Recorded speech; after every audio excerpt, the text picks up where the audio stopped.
Nou valt alles nog te zien, maar Azen. Blacklight trefbal. In het tjuster bewegende neokleuren met bal afsmieten om het speeltje te winnen. Je zit samen met je vrienden te spelen en het is gewoon leuk. En je hebt plezier. Feline hier voelt de glow-in-the-dark badminton goed in de smaak. En daardoor komt het deze vakantie waarom in een orenfarm om de baan aan het bewegen te krijgen. Nou, wij vinden het belangrijk dat kinderen in hun vrije tijd lekker bezig zijn. Het is zo dat in de vakanties niet iedereen altijd wat te doen heeft. Dus er zitten ook vaak veel jongeren binnen. En daarvoor willen we eigenlijk jongeren naar buiten krijgen met leuke activiteiten, met special effects. Om dan de doelgroep wat meer naar buiten te krijgen, in contact te laten komen met elkaar. Gewoon, het is anders dan gewoon trefbal. Dus dan gewoon in het donker is dat is gewoon heel leuk. Als het gewoon anders is.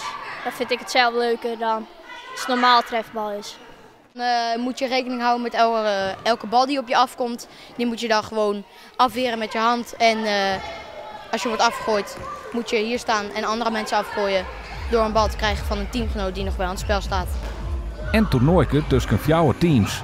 En de winnaar, die krijgt een beker. En er is al een kanshaver. Ja, we winnen alles wel dik. Ja, 4-0, 3-0, eigenlijk alleen maar 4-0, 3-0.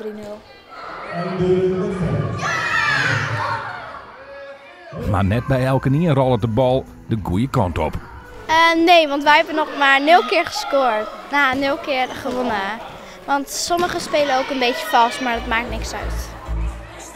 En hoeveel staat het op dit moment? Geen idee. Als we maar winnen, komt het goed.